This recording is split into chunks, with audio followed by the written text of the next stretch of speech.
Okay, we are recording. So as it says there in kind of a dark red on black, very hard to read. This is Inside. It also says it in the description for the video, title of the video. So yeah. Um, no, is it I don't know if it actually counts as a sequel to Limbo or not, but it is from the same studio, Playdead. And even though I didn't care much for how Limbo was, it's still I have this, so why not play it? Right, so let's go. Yeah, it was one of the free games in the Epic Games Store at one point. So I do have to use... I am using the DualShock 4. That's it. The PlayStation 4 controller I have. It is dark enough. I need to, like, cut down some light. But I am using it through the Epic Games Store instead of Steam, so I don't have the Steam API to ensure the controller is working right, but it looks like it is, so don't have to worry. Especially the PlayStation controllers, my understanding is there can be wonkiness in Windows. Whee!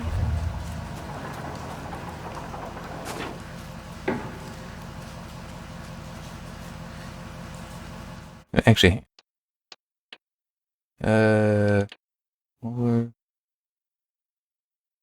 Okay. Whoop.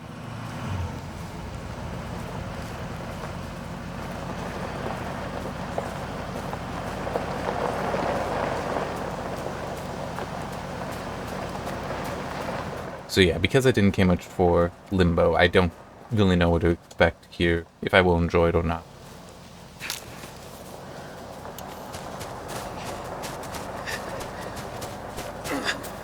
Well, so much for that.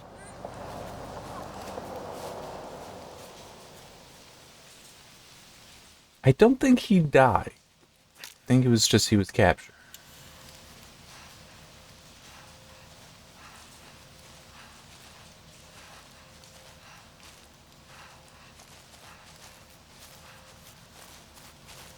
They're wearing masks?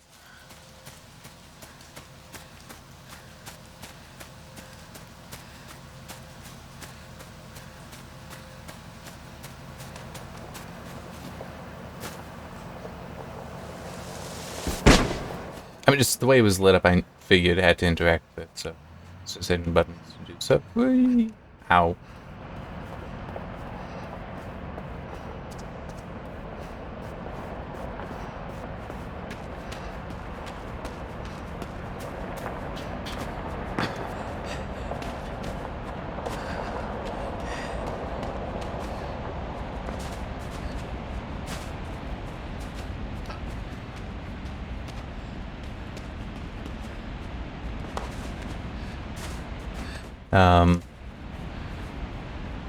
Okay. What's the... Oh, wait, am I able to grab this thing back here? Yes, I am. Alright.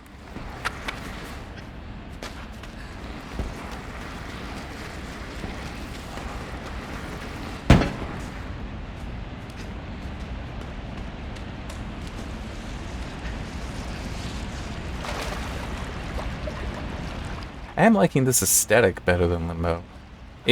Limbo just wasn't that interesting to me, because it was like, yeah, we're looking at just, monochrome here, and it's... Why? I mean, I don't know how it, in theory, would have added to the experience with it.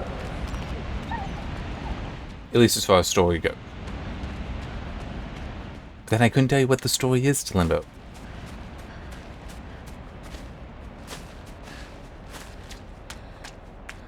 Also don't really know what it is here, other than just we have a child of sorts, young teenager, preteen, running through the woods, apparently trying to avoid the people from this complex, and their dogs. But we don't know why.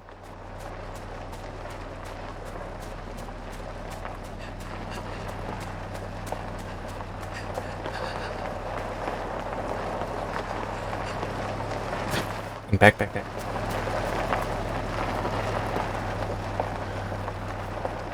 Oh, and by the way, one thing to mention. Well, here, I will do it now. Pull that up. I changed... No, that was just a cable. I changed the CPU cooler yesterday. The one I had installed before was still working fine, but a fan on it died, and it was old, like 7-8 years old. So I figured, you know what, it's not a bad time to see about replacing it. So I did, and I pulled up something so I can see what the temperature proves to be. So yeah, I've got a Threadripper 1950X that is sort of overclocked. Uh-oh, I guess I shouldn't have been running. Although, yeah. Alright, I say sort of overclocked because I just have it clocked to, it's... Crap, I'm trying to... Yeah, it's the maximum all-core boost of 3.8 gigahertz. For a while, when I first had it, I was actually able to clock it up to 4 gigahertz, but when doing things like this, recording, or doing video processing, it would hard crash. I don't know what I'm supposed to do here, because it's not like they're leaving. Okay. I guess no matter what, you are supposed to run.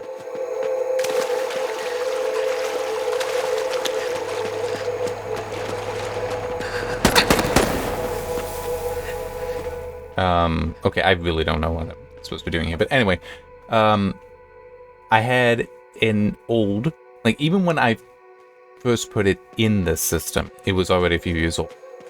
All-in-one cooler, Corsair H110, which uses a 280mm radiator on there. And oh yeah, I need to. Yeah, I don't really know what the idea is here. But a fan had died on it, and because of its age, you do need to worry about, like, the coolant leaking out. Well, leaching into the tubing and out of the tubing. But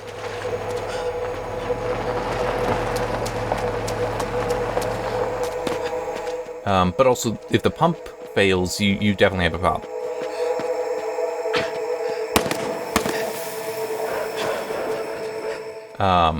So I decided to replace it because a fan had died on it. It was using one fan for actually quite a while, probably. And just I wanted to change it. So I ordered one of the Noctua coolers that has the full-size cold plate on it for a Threadripper. Okay, I did need to go up to get air.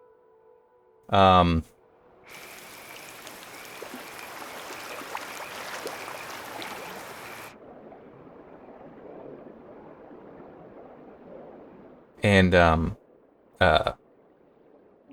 put that in. I had to get the 120mm version of the Noctua cooler. They also do make a 140mm, so it's a larger fin stack there, and also you put larger fans on. But because I have the original Asus Zenith Extreme, which... Oh, now we got that livestock. Which Asus basically violated ATX standards with, because they put the top PCIe slot up against the socket. A 140mm cooler would actually cover that socket. Would cover the slot, and there's nothing you can do about that. The 120, it still will cover, but you can offset it. If you offset it all the way, there is enough of a gap to still install it. It wasn't easy, but did manage to do it without even taking out the graphics card. But yeah, just because it is a different cooler, it's an air cooler, so there's technically less space for it to radiate heat, but I could believe that the heat pipe is a more efficient means of getting the heat to the fin stack than the coolant is from the pump to the radiator.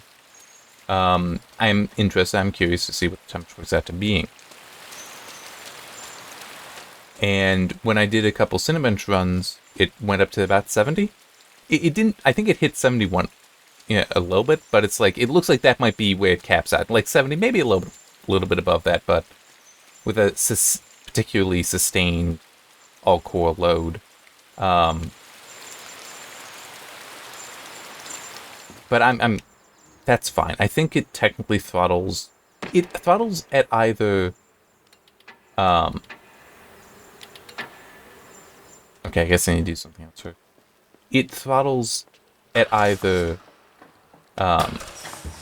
75 or 85. I'm not sure which.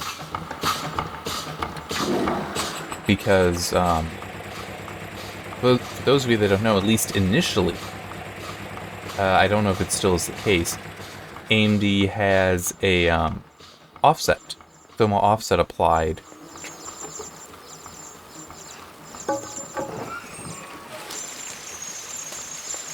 to the Zen-based CPU, at least initially. Zen 1 and Zen Plus, definitely. I don't know about Zen 2 or 3. And the idea there is it gives them a buffer.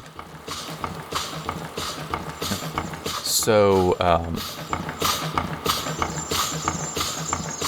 that way, like, the CPU cooler will start,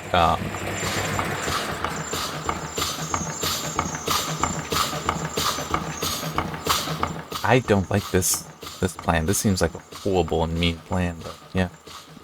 So it'll start spinning the fans up earlier than need be.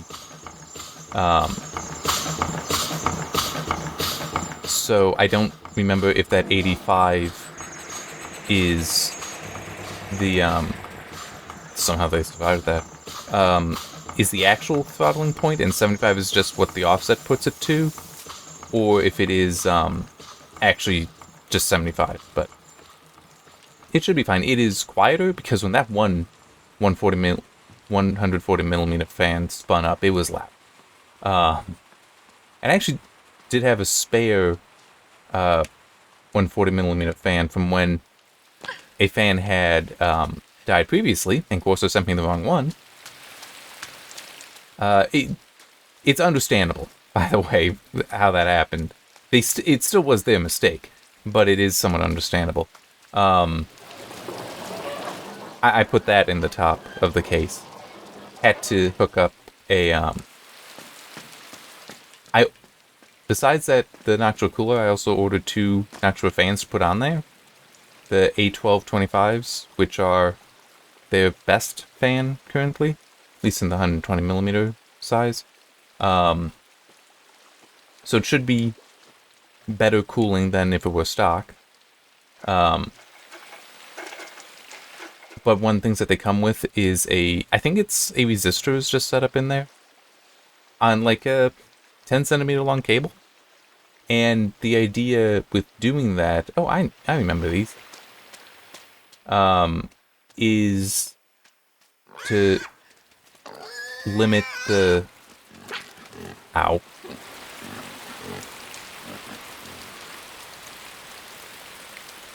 is to limit the top speed. So I did that.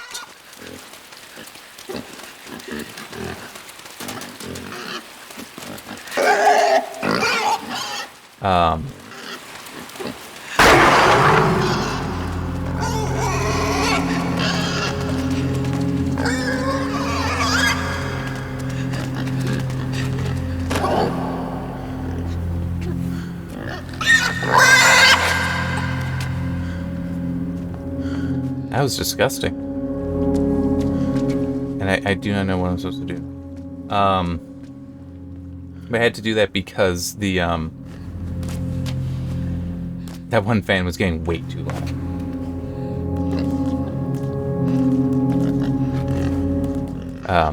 So, I do kind of like this feature. I don't necessarily think I needed it. But the 2 fan, 4-pin fan headers on the motherboard at the top. Oh no, this is just weird.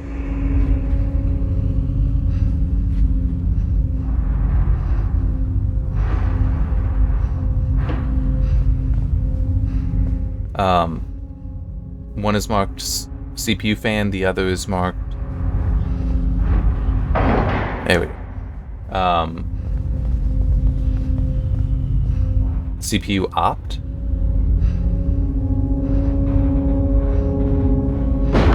Okay.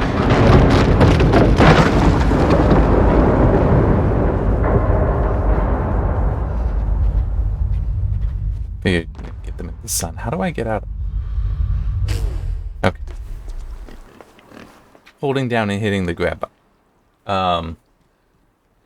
But the thing that these two headers do is the CPU fan is the main one. Opt is basically just it mirrored, is a clone of it. So whenever it was deciding that, oh, I need to ramp the CPU fans up to full speed, it was also ramping the 140mm fan up to full speed, which the whole thing with those is they don't need to go up to full speed because they move more air, but it makes so when they are at full speed, they're very loud. Second thing on there, and it is so quiet, but it's still moving air.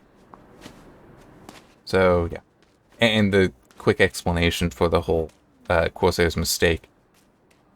When I literally filed the RMA thing for the dead fan like a month or two before the 5-year warranty expired, and I think the person just made the mistake of assuming I had a newer version of the H110, like the H110i or whatever.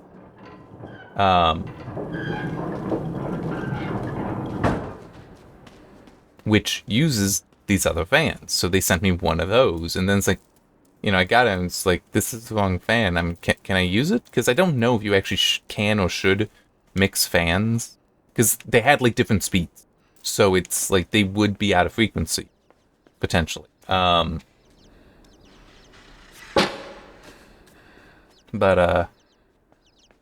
I think they just assumed that I had, like, the H110i instead of the H110. Once I explained that to them, then they sent me out the right fan. And maybe it's the fan they sent me out that was still working. Yeah, so. But I mean, right now it's. Hang on.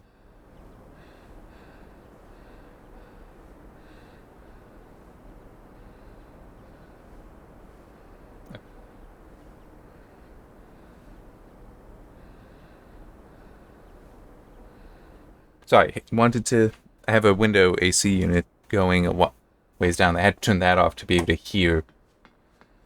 And even then, the fan noise I could hear from my computer, that might be the 140mm instead of the two 120s on the heatsink.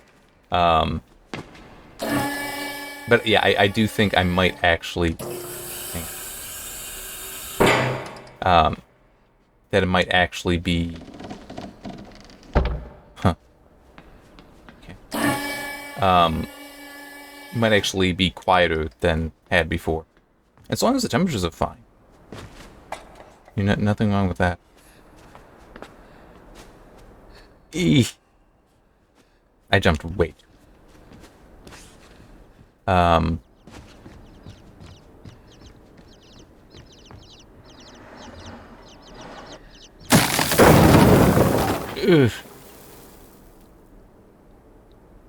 Where's that gonna put me? Oh.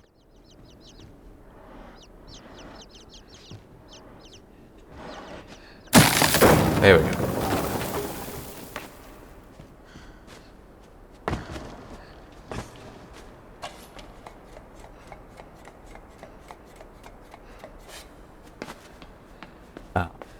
So yeah, it being quiet was definitely a nice bonus. It certainly will not make as much noise as when that 140 fan would spin up. But it does now make me wonder.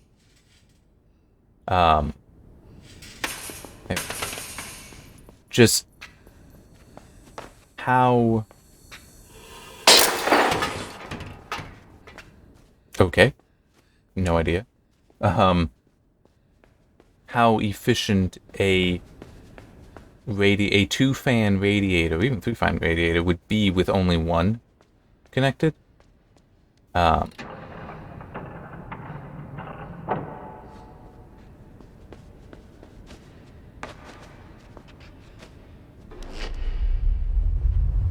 like, would position of it matter?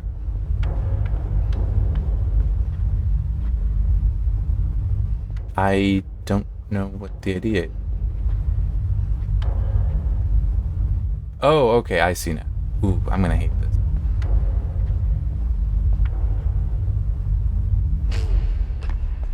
Okay, so hitting that button.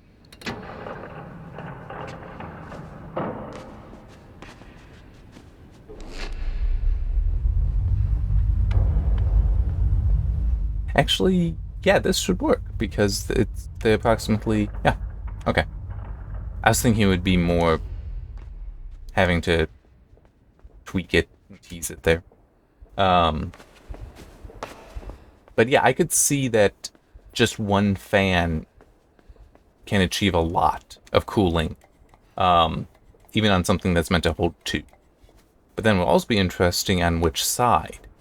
Because most AIO coolers, the water goes down, makes a U-turn, comes back. You can't, not for AIOs, but you can get for custom cooling crossflow, where they just go in one side, come out the other. But I could believe that someone could say, no, it'll be better if it's at the, damn it. It being better if the one fan is at the U. But I could also see some saying, no, it's irrelevant because of thermodynamics. That whether it is because the cooling power of the fan is not dependent on the direction that the coolant flows, and the coolant would likely with the U is probably not being done within the scope of where the fan is blowing. It's probably done in the end cap, I could believe. An advantage to doing it that way, I think, would be then the radiators could be much more easily mass produced because they might be symmetrical that way. So it's the end cap that manages all that. And if that is the case, where it is the turning is actually achieved, the U-turn is achieved somewhere the fans don't reach, then yeah, it shouldn't make any difference which fan would be there. But I do think it could be an interesting thing to try to analyze, and maybe I will. Not for a while yet. I got so many other projects that need to be worked out, but I do have what I need for achieving that. The CPU,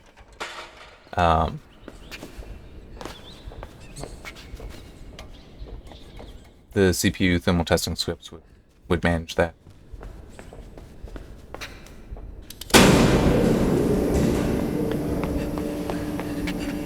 I'm gonna hide from this guy.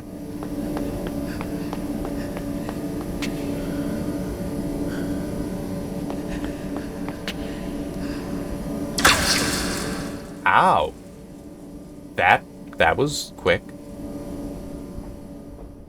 About 7 minutes left. Oh wait, duh.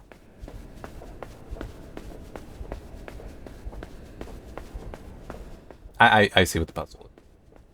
It's supposed to go over here, open it up first, and then go light the things up, and you just need to get back. Yeah.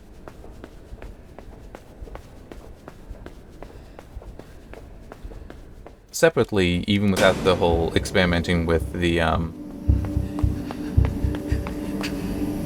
can you go with just one fan, I would be, well, how efficient is one fan compared to two? I'm also just kind of curious about just hooking it up to the test system and see how it performs when it has better than the box cooler. The box cooler works actually better than you may expect, based on, especially with the two fans I added to the front of the case.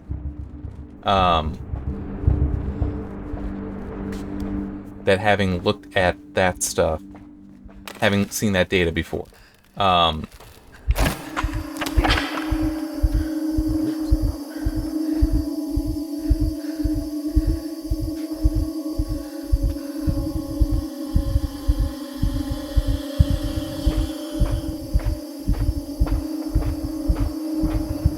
Oop.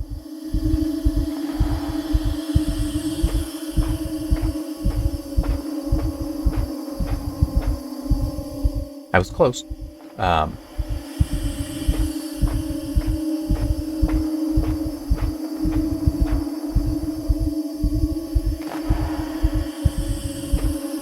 But having something that would definitely have more thermal dissipation power,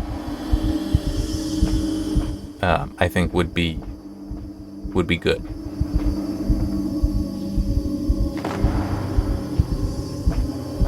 Well, good to at least see the data.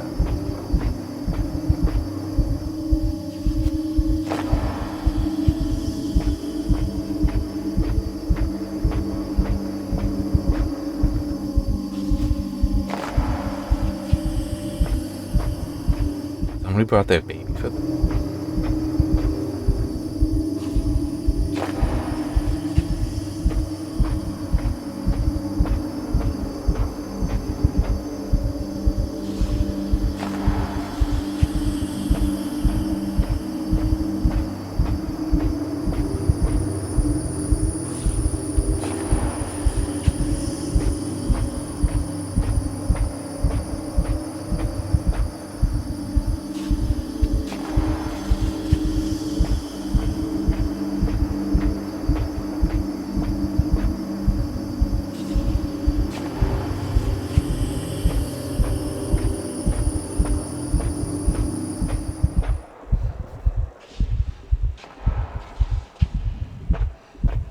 I have like 3 minutes left on it.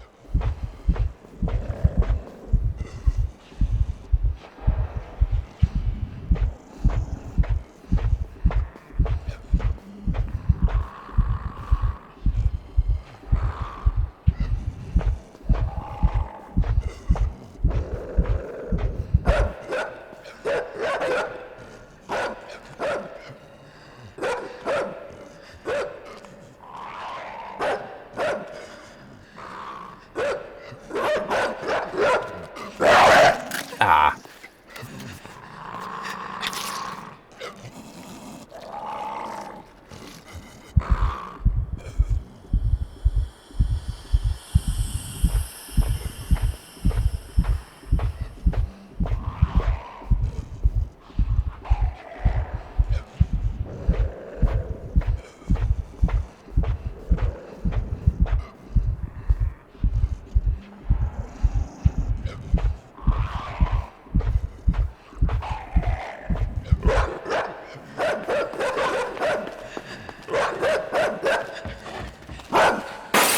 I can believe it's scripted that you get caught.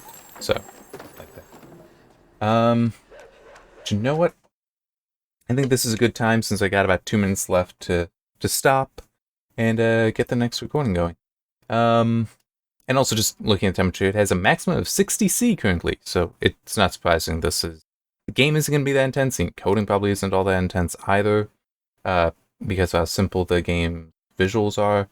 But yeah, the cooler is still holding up well. Haven't had any issues, so like it locking up or something. So yeah, this is good. And actually, let me. Yeah, it's showing the clocks is still at 3.8 gigahertz. So power about 100 watts, although it had a max of 145.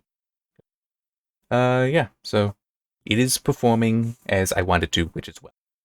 All right, see you next time. And by the way, I will say that so far, I'm enjoying this. It is more interesting and less contrived, I feel, than Limbo, but there's still plenty more game to do. See you then.